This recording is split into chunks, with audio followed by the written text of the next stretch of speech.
ക്രൈസ്തവരുടെ അവകാശങ്ങൾ പഠിപ്പിക്കാൻ വേണ്ടി CBCI സെക്രട്ടറിയെ രംഗത്തിറക്കിയിരിക്കുകയാണ് BJP സംസ്ഥാന നേതൃത്വം. രാജീവ് ചന്ദ്രശേഖരന്റെ സാന്നിധ്യത്തിൽ CBCI ലൈറ്റി കൗൺസിൽ സെക്രട്ടറിയാണ് ക്ലാസ് എടുത്തത്. അതേസമയം സംസ്ഥാന നേതൃത്വം ക്രൈസ്തവ പ്രീണനം നടത്തുന്നുവെന്ന സംഘപരിവാർ വിമർശനം ഭയന്ന് ക്രിസ്ത്യൻ ഔട്ട്റീച്ചിന്റെ പേര് സോഷ്യൽ ഔട്ട്റീച്ച് എന്നാക്കി പിന്നീട് മാറ്റി.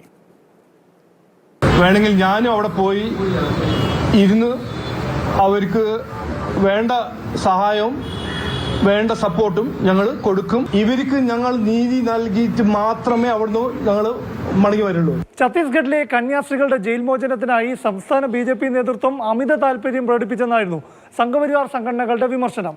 BJP സംസ്ഥാന അധ്യക്ഷൻ രാജീവ് ചന്ദ്രശേഖർ RSS കാര്യാലയത്തിൽ പോയി സന്ധ്യ സംഭാഷണം നടത്തിയാണ് പരസ്യ വിമർശനങ്ങൾക്ക് അറുതി വരുത്തിയത്. ഒരിടവേളയ്ക്ക് ശേഷം രാജീവ് ചന്ദ്രശേഖർ ക്രിസ്ത്യൻ വോട്ട് ലക്ഷ്യമിട്ടുള്ള പരിപാടികൾ പുനരാരംഭിച്ചിട്ടുണ്ട്.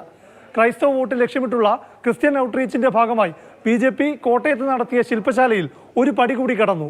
BJP ന്യൂനപക്ഷ മോർച്ച നേതാക്കൾക്ക് ക്ലാസ് എടുക്കാൻ നേതൃത്വം കൊണ്ടുവന്നത് കാത്തലിക് ബിഷപ്പ് കൗൺസിൽ ഓഫ് ഇന്ത്യയുടെ പ്രതിനിധിയെയാണ്. ആരായിരുന്നു CBCI പ്രതിനിധി? എന്തായിരുന്നു BJP നേതാക്കളെ പഠിപ്പിച്ചത്? CBCIയുടെ laity council secretary chevalier advocate VC സെബാസ്റ്റ്യനാണ് BJP നേതാക്കളെ പഠിപ്പിക്കാനെത്തിയത്. 1 മണിക്കൂറായിരുന്നു ക്ലാസ്. BJPയുടെ ക്രിസ്ത്യൻ ഔട്ട്റീച്ച് സാധ്യതകളും വെല്ലുവിളികളുമായിരുന്നു വിഷയം.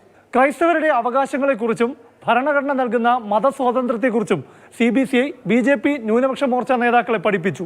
അതായത് ക്രൈസ്തവ സഭകൾ ആഗ്രഹിക്കും പോലെ BJP നേതാക്കളും പ്രവർത്തകരും എങ്ങനെ മാറണമെന്ന ക്ലാസ്. ക്രൈസ്തവ സമൂഹം ആഗ്രഹിക്കും പോലെ നേതാക്കളെയും പ്രവർത്തകരെയും മാറ്റിയെടുക്കാൻ BJP സംസ്ഥാന നേതൃത്വം മുൻകൈയെടുത്ത CBCI ലൈറ്റി സെക്രട്ടറിയെ കൊണ്ടുവന്നതാണ്. ഹിന്ദു ഐക്യവേദി പോലുള്ള കടുത്ത നിലപാടുള്ള സംഘപരിവാർ സംഘടനകൾ BJP നേതൃത്വം ആഗ്രഹിക്കുന്ന ഈ മാറ്റത്തെ ഉൾക്കൊള്ളുമോ? കണ്ടറിയണം. മറുവശത്ത് CBCI വിശദീകരിക്കേണ്ടത് BJPയെ ക്രൈസ്തവ അവകാശം പഠിപ്പിക്കാൻ CBCI നേതൃത്വം നിയോഗിച്ചതാണോ? അവർ വിശദീകരിക്കട്ടെ. CBCI പ്രതിനിധി വന്ന് ക്രിസ്ത്യൻ ഔട്ട്റീച്ച് ക്ലാസ് എടുക്കുമ്പോൾ സംഘപരിവാർ സംഘടനകൾ അസ്വസ്ഥരാകാമെന്ന് BJP നേതൃത്വം കണക്ക് കൂട്ടുന്നുണ്ട്. അതുകൊണ്ട് പേരങ്ങു മാറ്റി.